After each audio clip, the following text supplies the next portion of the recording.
starting at verse 1. It says like this. Meanwhile, Saul was still breathing out murderous threats against the Lord's disciples.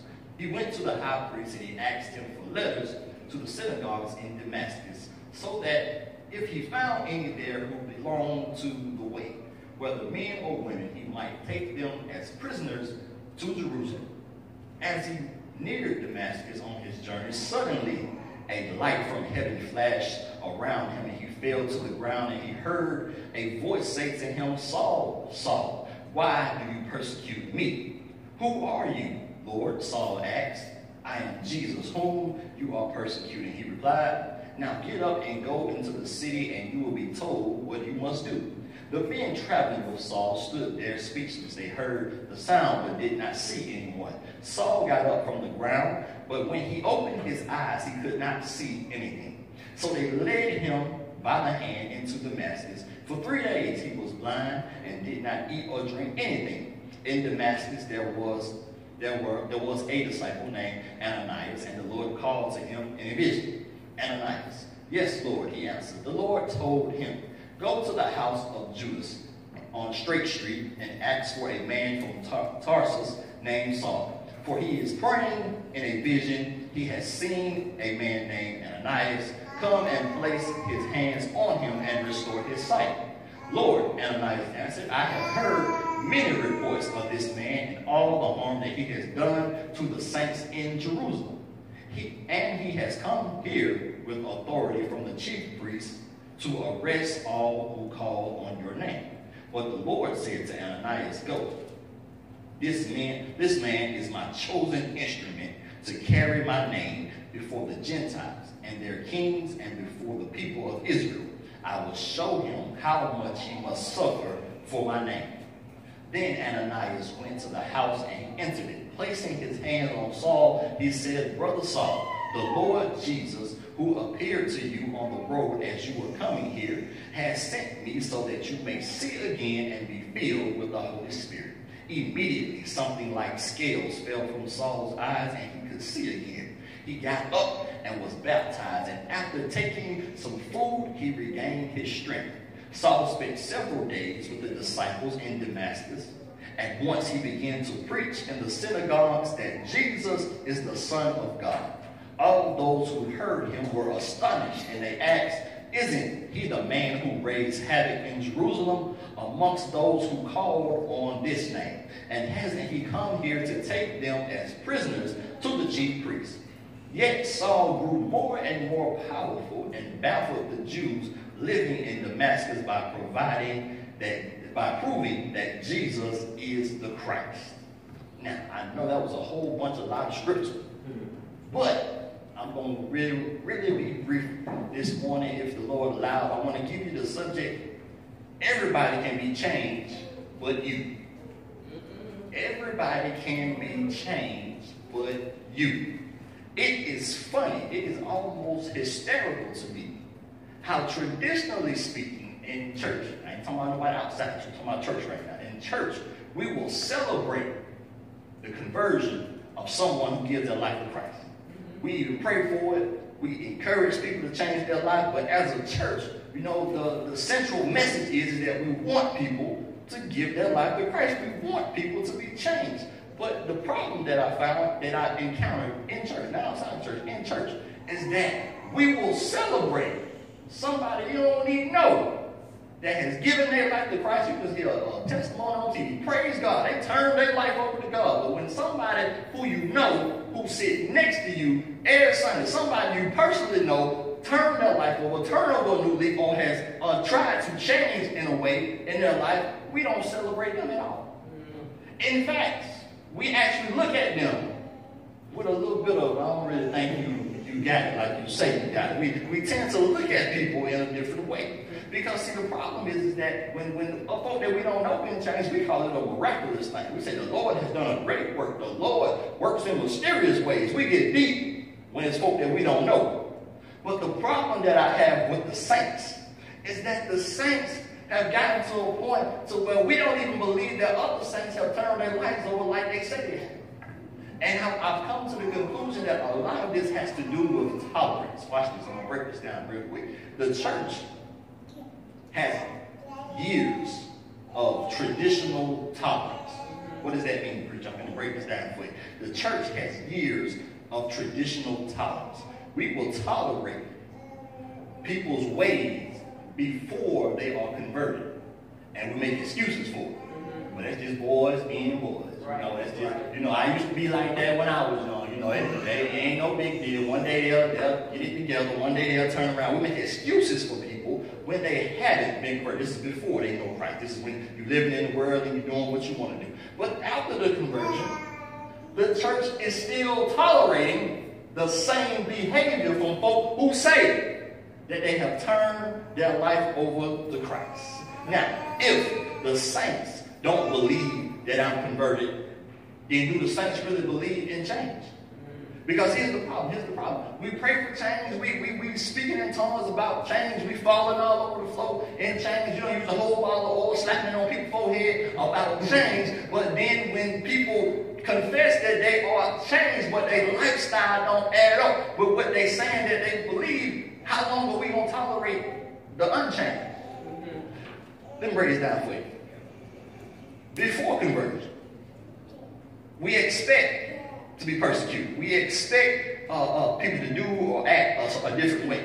It's after the conversion that the church has continued to tolerate these certain behaviors. See, before conversion, before you change, I need to understand, do the church really believe in change like they say that they do? Because see, in church, if we're tolerant of people's active lifestyle and it doesn't line up with God, do we really believe in the conversion, or do we really believe in change? Yes, we do, because I believe God can change people's lives. Yes, I believe God can turn folk around. And yes, the church is supposed to love people. Yes, we're not supposed to be judgmental to a certain extent. Yes, we're supposed to be loving and bring folk in. But how long do we tolerate your lifestyle that doesn't line up with the Word of God? The problem I'm seeing in church is that we're so wrapped up in tradition. Let me break down what tradition is, because people don't really understand tradition. Tradition is any routine, is any act or anything that we have done or we've come up with as a way of saying this is church. Certain ministries that you go to, if you don't sing a certain amount of songs, if you don't preach for a certain length of time, if you don't wear a certain dress code, all these things are tied up in what we have been labeling as tradition for years. Because a lot of people will say, if you have on a suit and tie, they'll say, that is your church attire. Like you're going to church, or you're going to a funeral. We've associated certain things with church. And we've associated everything except the Word of God as tradition. Now, here's the problem with tradition. Tradition will allow you to sing on a choir and you not deliver. Tradition will allow you to continue in a sinful lifestyle as long as we quiet about it. I think you might still be in your active sinful lifestyle, but as long as don't nobody say nothing, we can sweep it under the rug. This is tradition. This is the tradition of many churches. And a lot of people have been hurt. A lot of people have been given incorrect information based on tradition and not the Word of God. Tradition has put us in a box. Saul, y'all know Saul. Eventually he's going to be called Paul. But Saul had a tradition, a traditional lifestyle, or an active lifestyle that he lived as Saul. And his active lifestyle as Saul was to persecute the church, was to literally imprison, and some to the point to kill those who believe in the way. This was his tradition. You don't believe it? I prove it to you. In Scripture, Galatians, the first chapter, 13 and 14 verse says it like this. This is Paul, but he was Saul. This is him speaking. He says, for you have heard of my previous ways of life in Judaism. How intensely I persecuted the church of God, and I tried to destroy it. I was at that scene in Judaism beyond many of my own age and among people, and I was extremely zealous for the traditions of my fathers. Paul, at this point, Saul was saying that I have a tradition that has been passed down to me. And that tradition is to live in this lifestyle to persecute those who are in the way. In other words, those who believe on the Lord Jesus Christ. It is my tradition to persecute you. It is my tradition to hunt you down, put you in prison. It is my tradition, even to the point of death. This is my tradition. This is what Saul was saying. He was saying, I was zealous about this. In other words, I am eager to do the same thing that the folk that came before me do, and I'm trying to do it better than they did. I'm trying to build on the tradition that has already been set, and I'm trying to make it more traditional. But what are the traditions of our fathers today? We say we holy, but we're not living holy. This is a tradition in church. I ain't talking about nobody else around. I'm talking about in church. This is a tradition. Because how many stories have we heard on the hush-hush, on the low-low, about folk that say that they love God, say that they are holy and righteous, and they believe in God, and they got, I don't know how many skeletons in their closet. How many times has the church been bad-mouthed about leaders who stand out front proclaiming the word of God, and then some pop up and you say, oh, the holy man is doing this. How many stories have we heard about folk that sit in church and they dress the best, they smell the best, they can quote the best scripture, they can shop with the best of them, but then something comes up and it shows that you are actively, not back in the day, right now, you're living a lifestyle that is a contradiction to everything you do on Sunday morning. Traditions of our fathers. It has become a tradition in the church that we tolerate this behavior. As long as the folk outside don't figure it out. As long as we can keep this to a minimum, as long as it don't blow up in our face, we'll tolerate an active lifestyle of worship. We'll tolerate the homosexual man, woman, clergy persons, as long as everybody else don't figure it out. We'll tolerate you wearing just a little bit of eyeshadow, man, and you just a little, every now and then your nails look a lot better than everybody else. We'll tolerate some of this stuff to a point as long as it don't blow up in our face.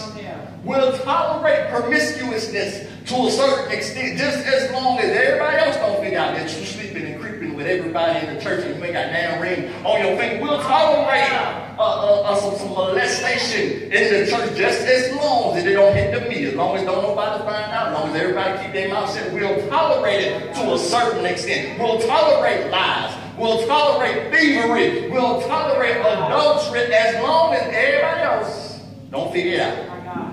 All in the name of tradition.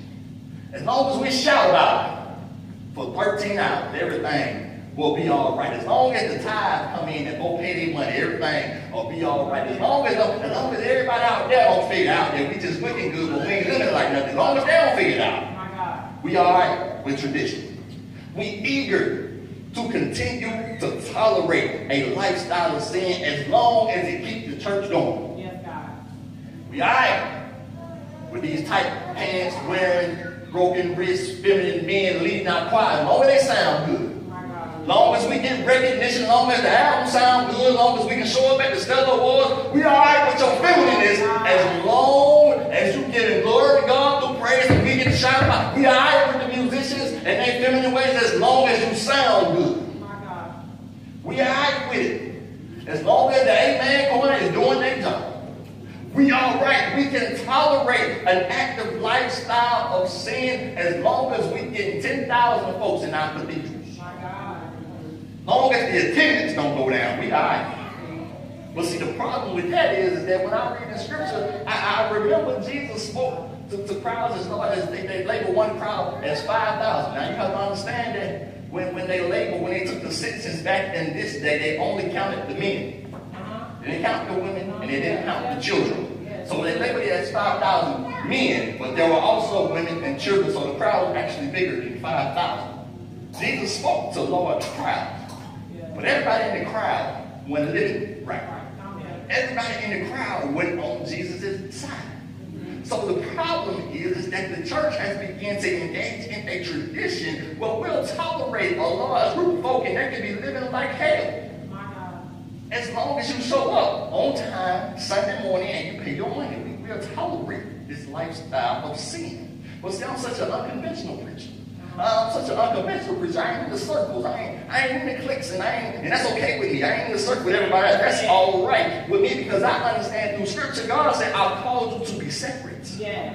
I separate you. So you have to understand that when you are living a lifestyle for God and you proclaim the word of God, you ought to be separate from everybody else. You ought to not look like everybody else. You ought to not act like everybody else. You ought to not speak like everybody else. The church as a whole is called to be set apart from everybody else. So why have we got to the point to where we'll tolerate the church acting like the world? At some point there has to be a separation. Everything in church can't be relatable. Everything can't keep it real. Everything can't keep it 100 because at some point there has to be a separation. My worldly ways are considered normal because that's what everybody else do. It's all right to cuss and fuss in church because that's what everybody else do. No, it's not right. It has to be a separation. It's all right to look or act like everybody else because we want to be relatable to the people. That's not necessarily true. We can be relatable, but we can still be separate and serving God. Because at some point, if you don't have something different to show the world, why do I need to come to church? Why do I need to hear this message that you preach? Why do I need to believe in this God that you're saying that can make a way out of no way, that can be a bridge over troubled water? Why do I need to get caught up in the traditional stuff if there's nothing different between you and what I can get out here? There has to be something different. So worldly ways are normal. Everybody's doing this. Everybody has done this. Everybody is included. But when someone does something different, people start to assume that there's something wrong with you. Let me get back to Saul so you feel like I'm a real preacher. There was a change that took place in Saul's life. The scripture says that Saul was on his way to Damascus and he was on his way to persecute Christians. But in verse 7 and 8, the story takes a turn. In verse 7, it says it like this. It says that the men traveling with Saul stood there speechless because they heard the sound but did not see anyone. Saul got up from the ground, but when he opened his eyes, he could not see anything. So they led him by the hand to Damascus. Something changed from the time Saul and these men set out to Damascus to the point to where Saul actually got to Damascus. Saul set out with a group of men. The scripture just read. He was with some men. Now, the scripture also says, how can two walk together except they agree? So then here's Saul on his way to persecute Christians, and he has a group of men with him. In other words, they want to do the same job that Saul's getting ready to do. We in a group. We are a squad up. We getting ready to go persecute the Christians. The problem is that our title this morning says that everybody can change but you. The problem is that a change took place in Saul on his way to do something else. The scripture says that he was with these men, plural men, more than one person, and they were together on an assignment. Now, they may not have been buddy, they may not have been the best of friends, but at least we know they were co-workers. They were in agreement on an assignment to persecute Christians. But what happens when you're with a group of people? What happens when you're relating to people and your assignment is changed? My God. Spiritually speaking, let's deal with the saints for a minute. What happens when I'm buddy and I got my clique and I'm with everybody in ALM? And what happens when my assignment changes while I'm in ALM, while I'm with the folk that I'm comfortable with? What happens when my assignment changes but the folk around me assignment stays the same? I want to pick your brain just for a minute. What happens when your assignment changes but the folk around you, their assignment stays the same? Because we speak about elevation. We preach about promotion. We praise about going higher and greater and God being bigger and greater.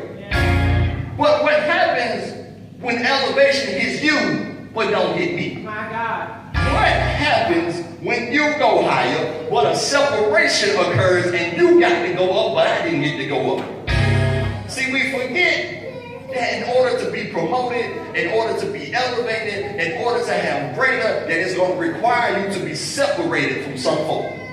There's a certain season for certain people in your life. There's a certain season that you're supposed to be with some folk, and there's a certain season when you're not supposed to be with the same group of people. Promotion literally means that you are moved from one place to another. When you get promoted on your job, you don't work in the same area that you used to work. When you get promoted on your job, you don't have the same office that you used to have. When you get promoted on your job, you don't have the same title that you used to have. So when promotion takes place spiritually, you don't get to hang around the same folk that you used to hang around. They don't know nobody like this. When promotion takes place spiritually, you don't get the same title as everybody else. Don't nobody like this. When you get promoted spiritually, there's a separation that happens because your assignment has changed. Yes, God. All right. Saul's assignment has changed. Can you imagine the confusion of these men who were walking with Saul, and we all got the same purpose, we are all like-minded? Can you imagine the confusion and the amazement of these men when the scriptures say that Saul heard and he saw God?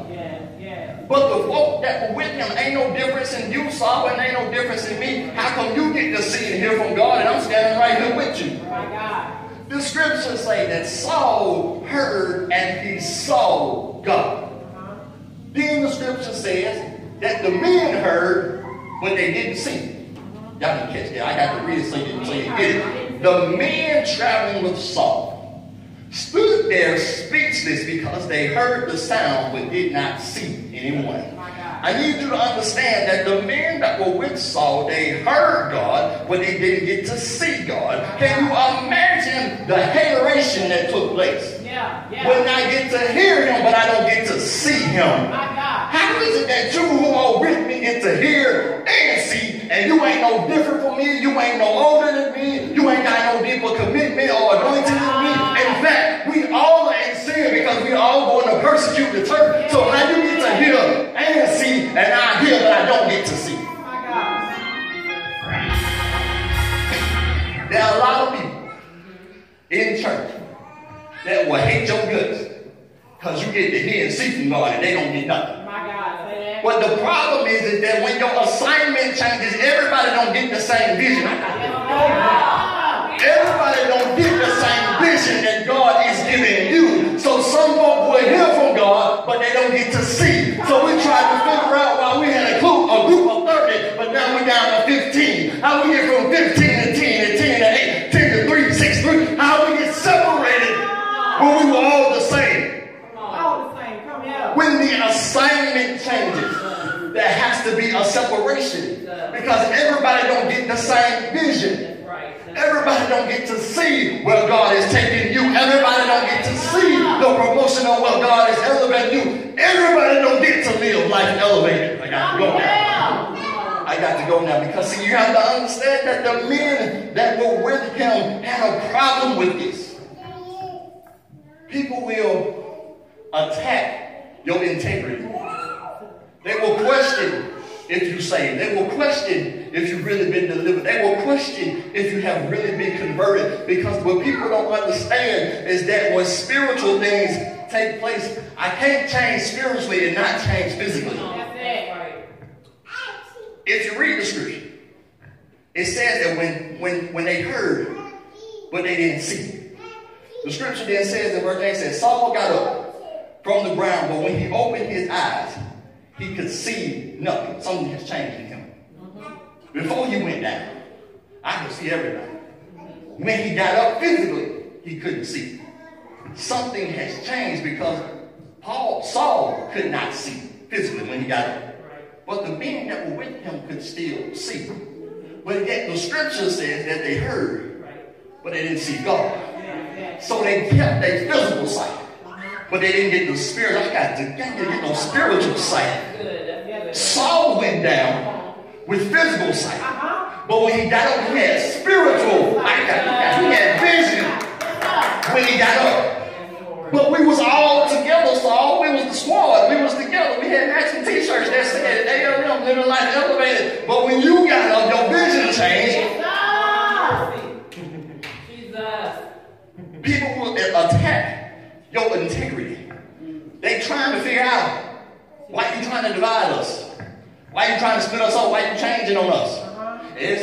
down there in a little church and you change. Well, I'm supposed to. I think that is the purpose of going to the church. At some point, a change is supposed to take place. Since you got that little man, you don't come around, you don't got that little woman on your side now, you don't deal with it. No more, got you a job now. You changing up a little car ride, good. You got you a little church now. Your building got a little bigger. You don't deal with us no more. I got to go now. Got your little book deal. You don't want to come around no more. Well, see, you have to understand that for some folks, Damascus is the cutoff point.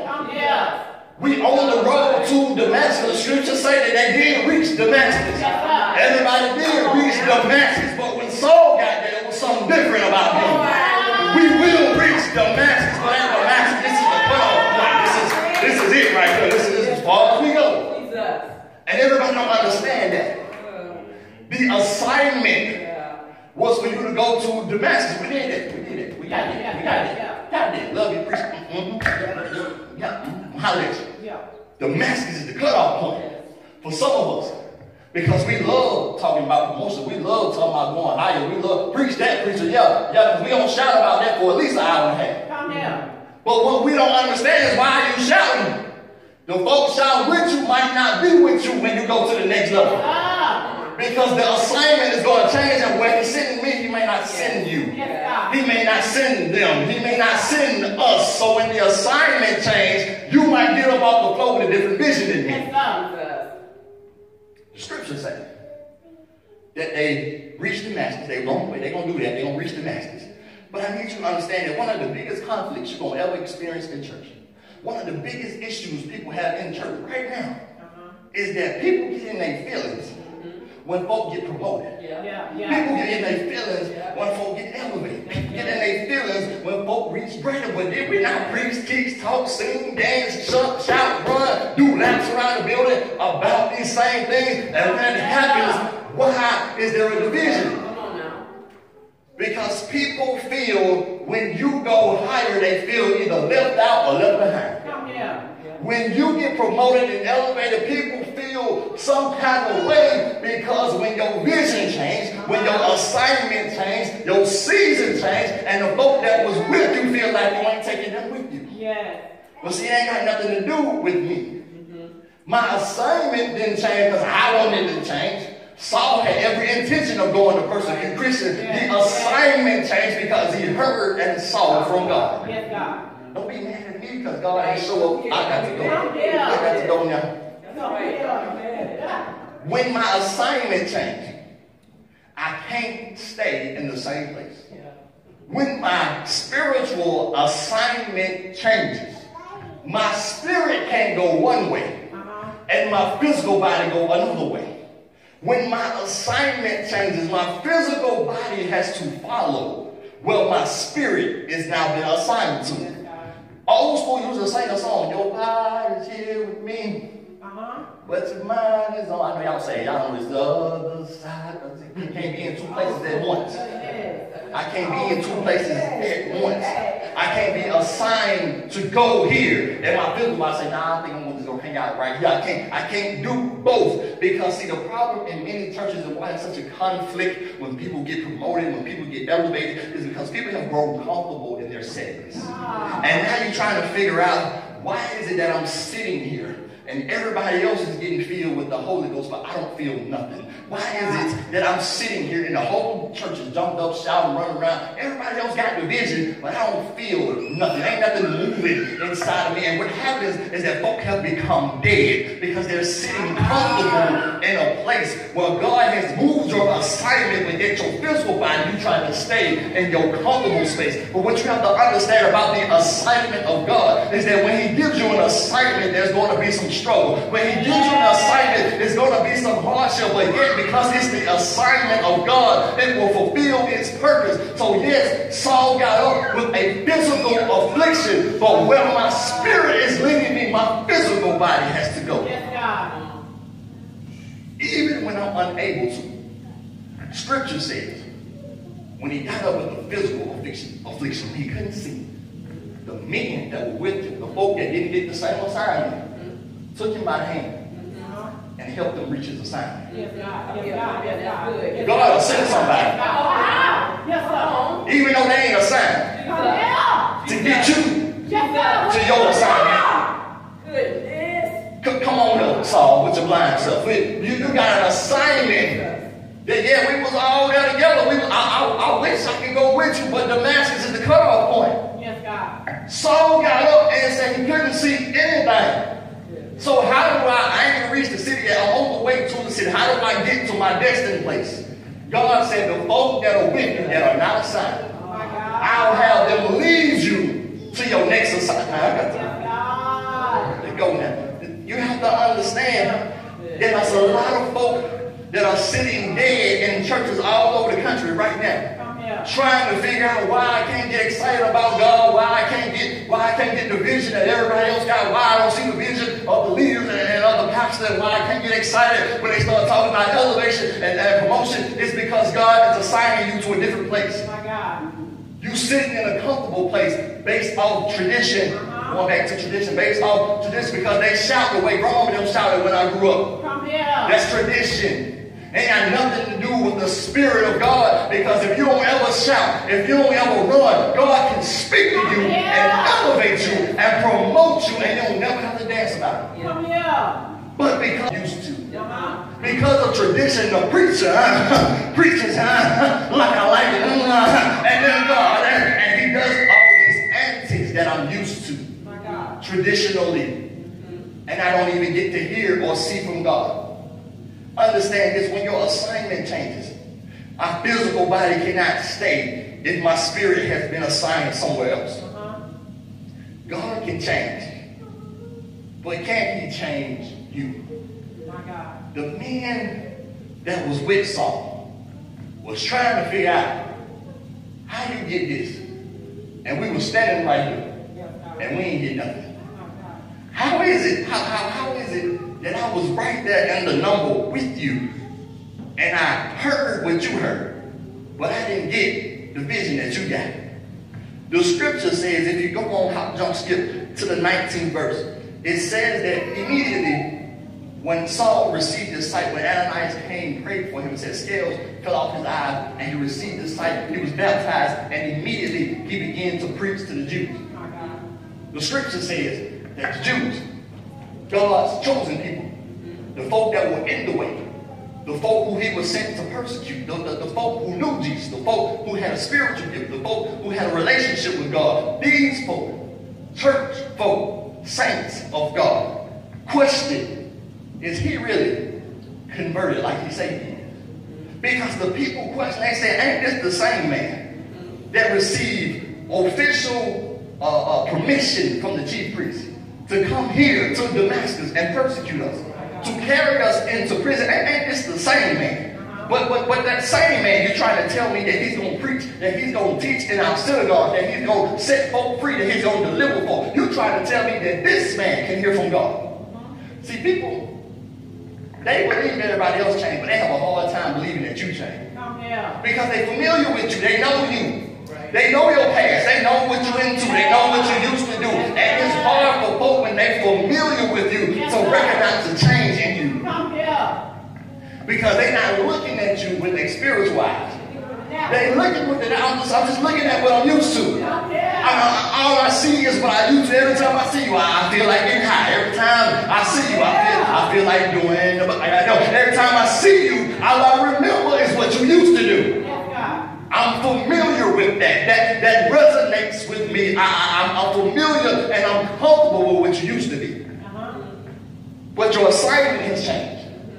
And people have the biggest problem accepting your new assignment in God. But they can accept your assignment and what you used to be. See, people have a problem with that. See, people don't really believe that you can change, but they believe other folks change. When everybody else can change and they can be glory to God, you turned your life around. But when it comes to you, I don't really know about that. Because see, people believe God can raise folk from the dead.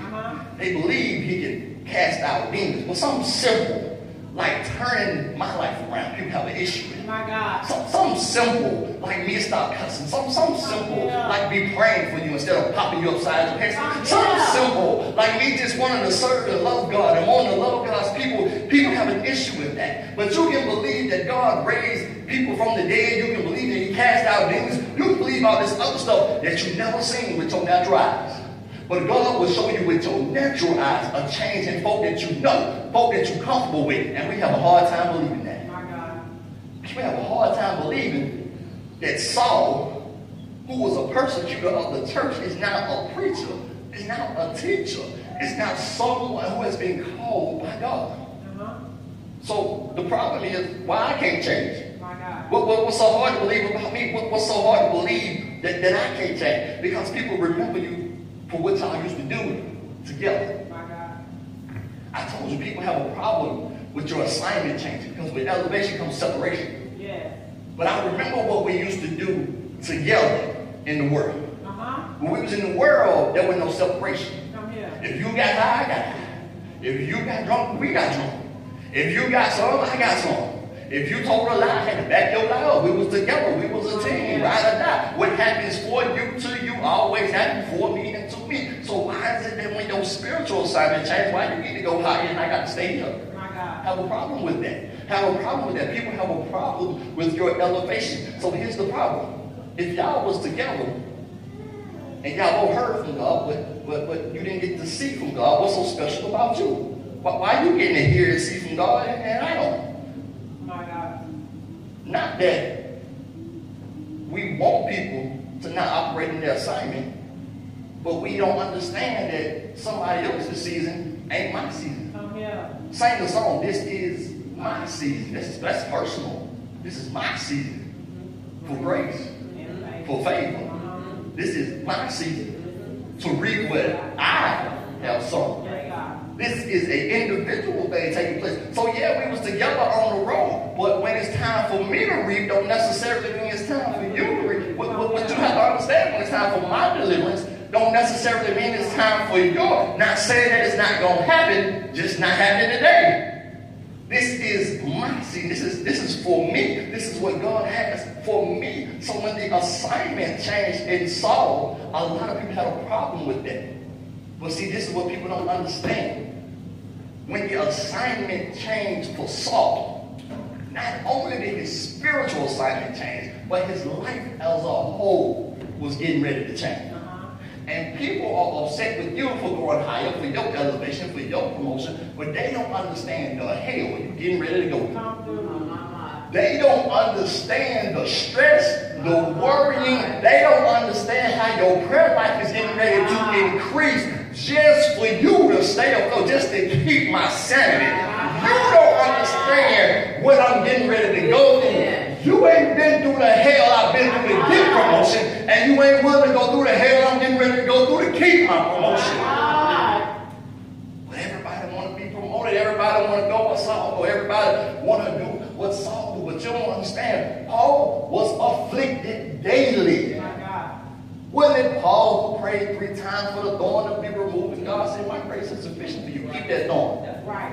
Wasn't it Paul who was arrested on several occasions when he chained down in the dungeon of the prison where the waste and the bile and the defecation, they said, was up to his waist while he was chained to the wall? And look at him who still wrote scripture like, I can do all things through Christ that strength. You ain't willing to go through this, so why you so upset about my promotion? You ain't willing to fight for what I've been fighting for. You ain't willing to fight to keep this promotion in God. So why you worried about it? People got a problem with your assignment because the hardest thing for people to accept, they're okay with your worldly assignment because your worldly assignment includes them. Everybody doing the same thing in the world so we can all get along. People okay with the worldly assignment because it includes them. But your spiritual assignment excludes them. They have a problem with that. They have a problem with that because your spiritual assignment causes a separation. It excludes them. So the higher you go, you have to understand the less people are going to be able to go with you. The higher you go, the less people are going to be able to go with you. Who did Paul die with? Himself. Who came to the funeral? Who put the funeral together? Who prepared the obituary? Who paid for the casket? Paul died. Same way he was being persecuted. He died by himself. The higher you go, the less people can go with you. You remember Moses. who came out of Egypt with everybody. Everybody came out. Everybody went through the Red Sea. He came out of Egypt and went through with everybody. But when it was time to go up on the mountain, had to go where God go. By my God, that's why I don't sing songs like that no more, because that don't encourage me. That don't encourage me that I gotta go by myself. That's why they changed. That's why they changed from gospel. They got this alternative stuff. Because nobody like that. I want to go by myself. But Moses left everybody else down here while he went up the mountain by himself. Noah was living like everybody else. But when it was time to close the door to the ark, everybody don't get no, this the fam, this it. You gonna let the animals on, but you ain't gonna let me on, I'm your boy. Everybody can't go. Jesus went to the garden with his disciples and he said, y'all stay here. I'm going to pray. Separation. Peter said, no, Lord, where you go, I go. But when it was time to hang on the cross, I don't know him. I don't know him. I don't know him. I don't speak the English. I don't know him. I don't speak the English. Everybody want elevation, but don't nobody like separation. So the problem that people have, I need you to be encouraged this morning, because a lot of people are going through situations where you're trying to figure out why are folk coming against me, why folk got a problem with my elevation, my promotion, why folk got a problem with me going better and bigger in God. It's because they're trying to figure out why you get to go and they don't. My God. There's a separation. The level that God is taking me to is for me. It's not for everybody else. The vision that God has given me is for me. It's not for everybody else. Where God has assigned me is my assignment and nobody else's. That's why it's so important for us to be encouraging one another daily. Because tomorrow your assignment might change. We may not be here in the assembly together, so I need to encourage you now. I need to fellowship with you now. I need to give glory to God right now. Together we need to praise and shout and have a good time together now. Because if your assignment changed, I ain't trying to be mad at you. I ain't trying to feel some type of, man, we were supposed to do this and we were supposed to do this. I ain't mad, because I know that assignments change. And I'm excited about it. I'm celebrating you, because I know when your assignment changes, that means you're going higher. I know when your assignment changes, I know it ain't got nothing to do with you, but God is taking you to another place. We'll interact again, we'll cross paths again. So I have to believe in the change. I have to believe in the conversion. A lot of people have a problem believing that you're changed because of what you're used to, because of what they're used to, what they've seen in you. I don't really believe it. No, I don't believe it. I don't believe it. And it ain't nothing personal. They just feel like they're getting left behind. It ain't nothing personal. They just feel like they're not included in your plans. But it ain't my plan, it's his plan. I'm following him. It ain't got nothing to do with me.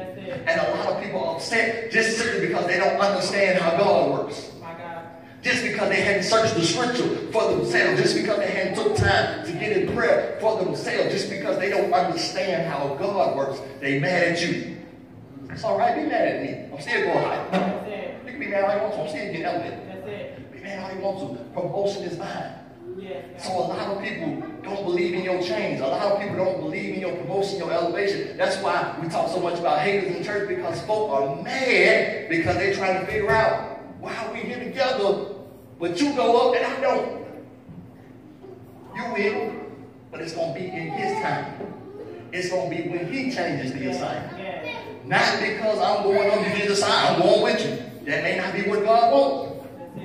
So I have to be sensitive and have to discern in the spirit and know that when change comes, when the assignment change comes, when elevation comes, there will be a separation. The cutoff point for some of us is going to be at Damascus. Some of us got to get it in while we can, because when we get to Damascus, it's over. You got an assignment, I got an assignment. Everybody don't believe in your change. So a lot of people are like, well, you know, so yeah, they can change and they can do this and they can do that, but they don't believe in you. Ain't nothing personal. They just don't understand how God works. Amen. God bless you.